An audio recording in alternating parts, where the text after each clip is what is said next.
So I've been using, in my 12 tier, I've been using ambient temperature in the garage. But here in Florida, it's starting to get a little cooler. I mean, we'll have like 3 days of fall and winter combined. But regardless, I wanted to redo the heat tape in the rack. For whatever reason, it wasn't working when I first got it or whatever, and I just didn't really care about it. I've been using ambient temperature with that rack system, so wasn't a big deal. But like I said, now that Florida's trying to participate in this fall weather, I want to make sure that the heat tape was good. So me and Bella actually took care of that, and yeah, so here's how that went. Well, as you guys can see, I got the back panel off from the rack. So the issue with this, I'm not sure if you guys can really see it too well, but this metal tape is obviously, like right here, it goes over every one of these freaking black bars. So that's a huge issue, at least in my experience. Some people might not have issues with it, but I have experienced a lot of shortages that way, and it's just not safe. So that's why we are going to replace it. It wasn't working.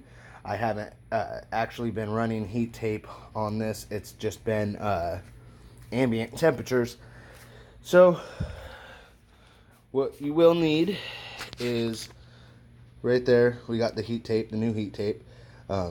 Obviously, you might not need this much heat tape or this wide of heat tape. I believe this is 12 inch. It might be 11 inch heat tape. This right here is going to cover the ends. This right here is the tool with the, I don't even know what the hardware, I guess you would call it, to actually crimp the wires, or not so much crimp the wires, but to attach the wires, whatever. Here's the new end wire, and obviously a hole punch to make the holes in the heat tape. I'll go over step by step, just showing you guys basically what you'll need and the old stuff. Oh yeah, don't forget, you will need some tape, metal tape. All right, 1 second. So when you cut your heat tape, it's very important to cut between the black lines. Do not cut into the black lines, cut between the black lines. Say hi, Bella. Hi. All right, 1 second. All right, got her helping me out. So on the ends, you want to take your hole punchers and you want to just get it out of there. Boom, make a hole just like that. Do the same on this side here. And obviously it's a lot better when your assistant's standing still. Yeah, I'm talking about you. No, you're not. And when you're doing it single-handedly, because you're recording, makes it a little more difficult. But now that you have those holes made, you'll take your end cord, which has your plug, okay? So you'll drop the plug and you got the end cords here. This was already prefabbed, however you want to word it, whatever. It already had its ends on it. So you want to hold up here more, Belle? Right there, that's fine. So on the ends of these, they actually split. Not sure if it's going to show too well, but they actually split. So you want to hold still, Belle. You want to slip that right inside and line your holes up. All right, so I'm gonna go ahead and actually get these prepped, and I'll show you the next step. Okay guys, so I'm trying to do this single-handedly, record and do everything. So sorry for the close-ups, the shakiness, all that stuff. All right, and my finger. All right, so that little piece, you want to pick that up, Bella? Right here. Yep, and you want to drop it in this like Daddy showed you. Hold on, let me get there. Alright. Drop that just like that. Now that's going to hold this together. Because he did that one. Nope, wait, that fell out. You want to do that again for me? Yeah. Alright, go ahead and put it in there. Yeah. Just like that. I'll put my thumb over top of it this time. Yeah, that's better. Now we got this side sticking out. So you want to pick up those tools, Bella? These. Too close to the camera. Okay, I'm not really sure what these are called, guys. This is what I use. It's almost like a rivet, but it's a single piece to do it. And it really holds the cord on there really well. You think you can do it, Belle? Like this way? You gotta, yep, just like that. You gotta get that in that post. You got it? No, I do. Alright. And then, Oh. you gotta make sure it gets in the post, and then Daddy will squeeze it, okay?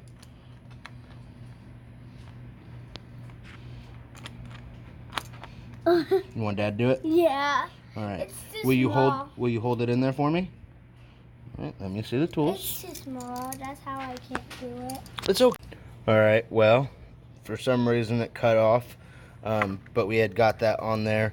What that does is it crimps it over and gives it a good, nice lock. We had already done that to that side, so that is all done.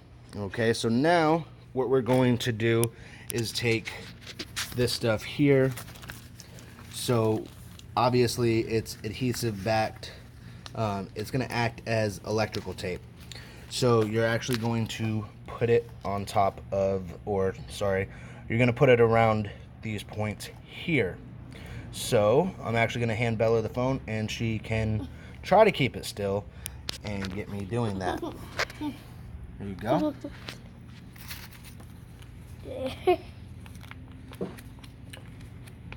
I can even figure out how to get this off. You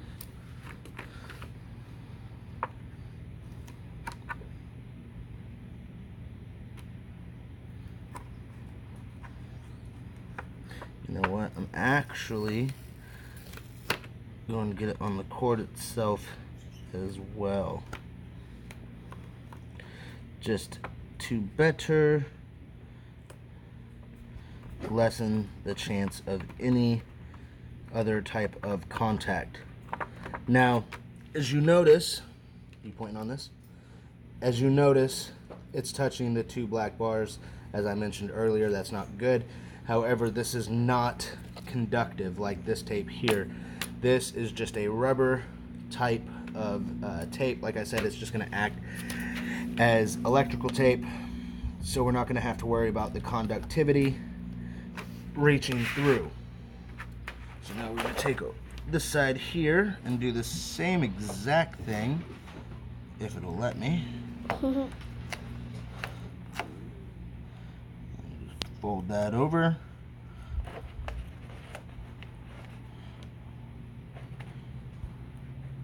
Just like that. Now that's kind of ugly. If I'm doing work for somebody else other than myself, I'd make sure it was more pretty or whatnot, but I'm not too worried about it. Like I said, this is just for myself, so as long as it works, it works. I don't care about all that. But now what we're gonna do is peel up some of this and actually tape it onto the backboard. So we will be back momentarily. So I'm not going to go step by step in the video and show every last thing, but now all I'm doing before I set it up back onto the rack, I'm taping it together with this metal tape. Now this stuff's obviously it's metal, so it is conductive, so you do not want it to cross those black bars. So I'm going to go ahead and tape all this up, and then show you guys down there. It's not over the metal bars. I'm going to put a couple more strips down here along this, and then we'll be back. Alright guys, so everything's taped up. Everything is good to go. Now all I need to do is stand it back up on here and show you how to turn it on by thermostat. So I will get back with you guys once this gets up there and screwed in. All right, guys. Now we got it back up. I assume that you guys know how to work a drill or a screwdriver, so I didn't think that I needed to show off that point. But as you can see, I got a little extra, and I got a little extra, and that's okay. I'm not worried about cosmetics. Like I said, now if I was doing this for somebody else, that'd be a different story. But you're not even going to see this, and realistically, you're not going to see that up there either. All the contact points here and here, they're sealed off, so there's no worries there. Now I'm going to push it back over to where it belongs, and I'm going to show you guys how to use, or what I use for a thermostat. All right, now it's back in its spot, and there is our thermostat. Now I got the probe going through the back into one of the bins. I got it set at 88.